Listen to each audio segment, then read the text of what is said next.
Morning class 7th. This is your second video of chapter number 3rd. Last video में हमने पढ़ा था legislature के बारे में, कौन कौन सी परिषद होते हैं। विधान परिषद के बारे में हमने पढ़ा था, विधानसभा के बारे में पढ़ा था और स्टेट लेजिस्लेचर की पावर्स के बारे में पढ़ा था और एक लॉ कैसे बनता है उस बारे में पढ़ा था। हम इस वीडियो में अपना चैप्टर को आगे कंटिन्यू करते हैं। स्टेट एग्जीक्यूटिव, अब हम आगे पढ़ेंगे स्टेट एग्जीक्यूटिव के बारे में, मतलब कि राज्य कार्यकारिणी। गवर्नर, सबसे पहले हम पढ़ते हैं गवर्नर। गवर्नर कौन होता है और क्या इनका काम होता है वो उसके बारे में पढ़ते हैं। The governor is the nominal head of the state executive. जो गवर्नर होता है वो स्टेट एग्जीक्यूटिव के हेड होते हैं। He is appointed by the President of India for a term of 5 years, but he can removed by the President on the advice of a Prime Minister.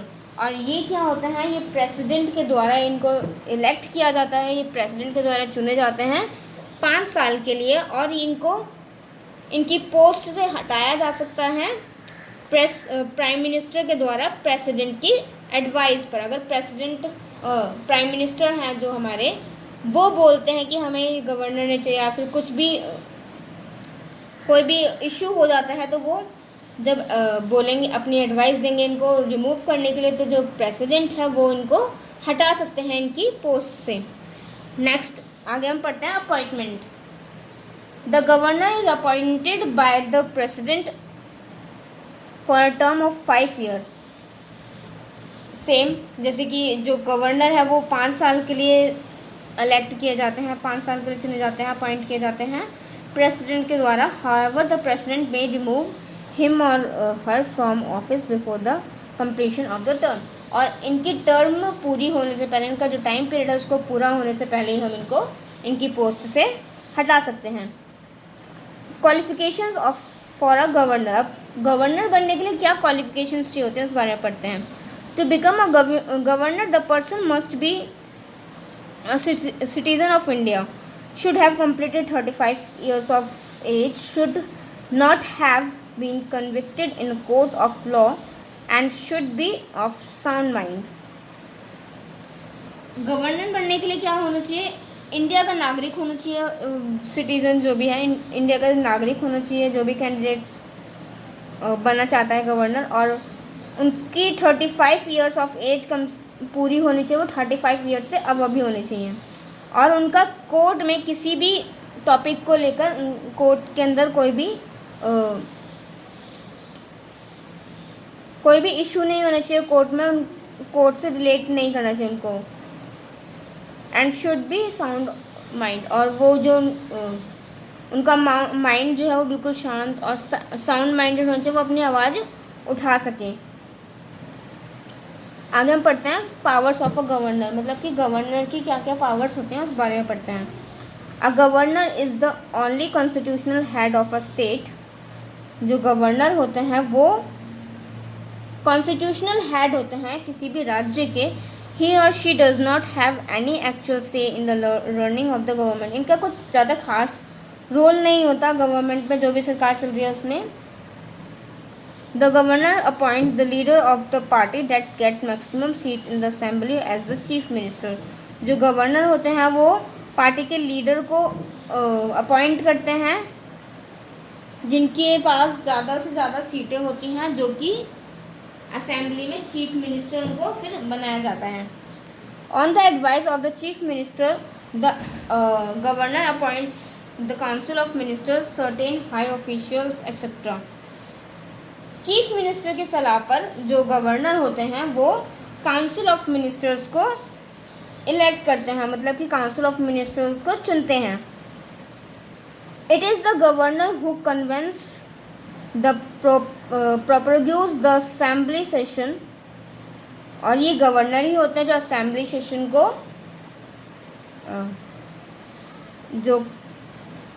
Assembly session को convince करते हैं किसी भी policy के ऊपर। On the opening days the governor addresses the joint session of the legislature to brief them about the policies of the government. और जो governor हैं वो दोनों ही सेशन को एक साथ बैठा सकते हैं, एक साथ बैठक करा सकते हैं अगर उनकी कोई पॉलिसीज़ को वो लागू कराना चाहते हैं तो। The judicial power of the governor include reducing judicial punishment. The governor has discretionary power like recommending precedent rule in the state. Precedent rule is imposed in a state when no party can majority support in the assembly or ruling party, or if the ruling party is dismissed from the government for mismanaging the state. If precedent rules imposed in state, it is the governor who runs the state behalf on the president. देखो जो judicial power होती है governor के पास, governor की, वो जो अगर कोई गलत काम करता है तो वो उसको पनिशमेंट भी दे सकते हैं, और किसी भी सिचुएशन में अगर जो सीएम होते हैं हमारे वो रिज़ाइन कर देते हैं या फिर कुछ भी प्रॉब्लम हो जाती है, कुछ भी इश्यू क्रिएट हो जाता है, तो फिर और वो हट जाते हैं तो क्या होता है, जो हमारे गवर्नर होते हैं वो हमारे स्टेट को संभाल सकते हैं, वो हमारी स्टेट में अपने रूल्स और हमारी स्टेट की सरकार पर वो आ सकते हैं। किसके बिहाफ पर, वो किसकी हेल्प से वो जो हमारा स्टेट होगा उसको चला सकते हैं, वो प्रेसिडेंट के बिहाफ पर स्टेट्स में काम कर सकते हैं। आगे हम पढ़ते हैं चीफ मिनिस्टर के बारे में। Chief minister's position is similar to the that of the prime minister in the central government. अब चीफ मिनिस्टर की जो पोजीशन होती है वो बिल्कुल प्राइम मिनिस्टर की पोजीशन के जैसे होती है। जैसे कि प्राइम मिनिस्टर होते हैं सेंट्रल लेवल पर, वैसे ही स्टेट लेवल पर कौन होते हैं, chief minister. He or she is the head of state legislature and the council minister of and has a term of 5 years। ये जो होते हैं वो स्टेट लेजिस्लेचर के हेड होते हैं और काउंसिल मिनिस्टर्स के हेड होते हैं, और जिनका टाइम पीरियड होता है वो कितना होता है, 5 साल। The chief minister is the highest dignitary of the state. जो चीफ मिनिस्टर होते हैं उनकी हाईएस्ट पोस्ट होती है स्टेट की। अब हम पढ़ते हैं एलिजिबिलिटी के बारे में। चीफ मिनिस्टर बनने के लिए क्या क्या होना चाहिए। सिटीज़न ऑफ इंडिया,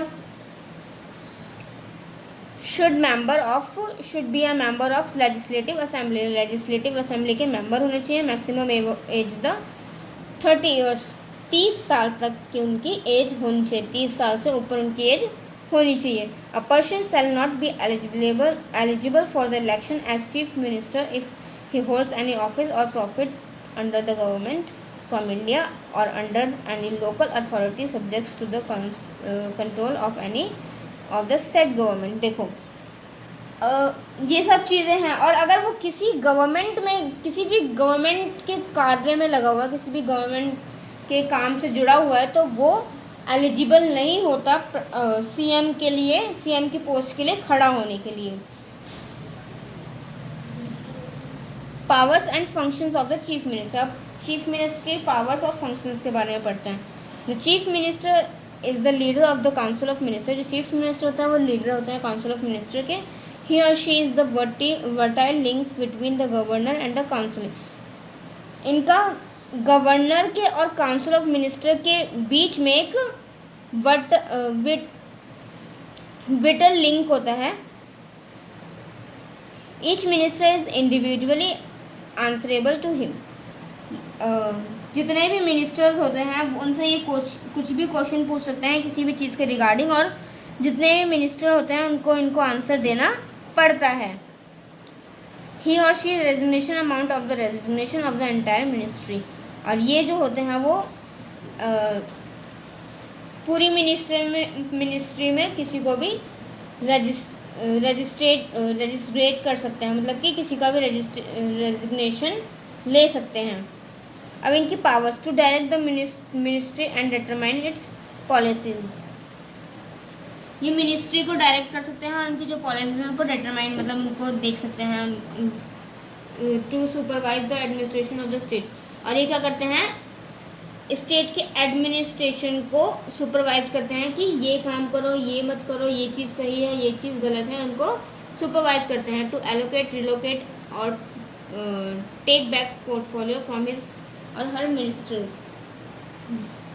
वो जो भी काम कर रहे हैं उनका ध्यान रखते हैं, उनसे उनके बारे में उनसे क्वेश्चंस कर सकते हैं कि तुमने क्या किया, उनसे उनका एलोकेट्स ले सकते हैं और उनका जो पोर्टफोलियो उनको बैक कर सकते हैं।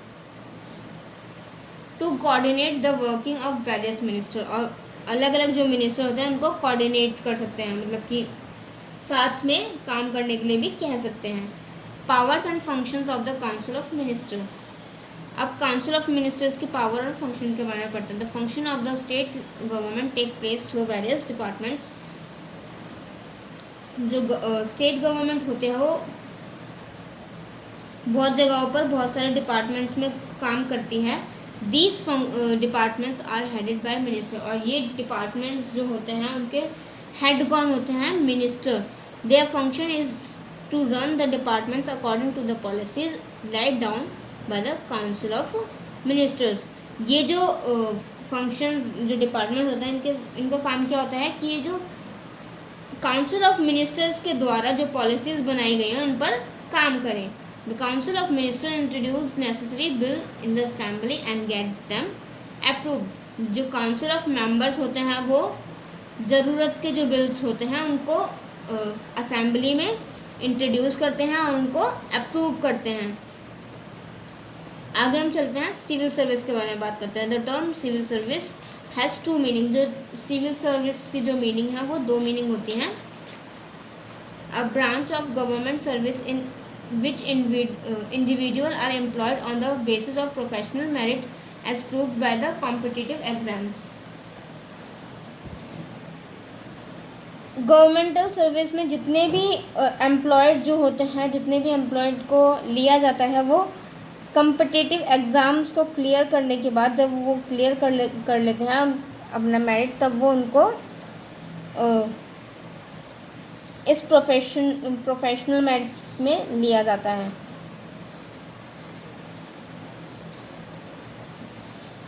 The body of the employees in any government agency other the military.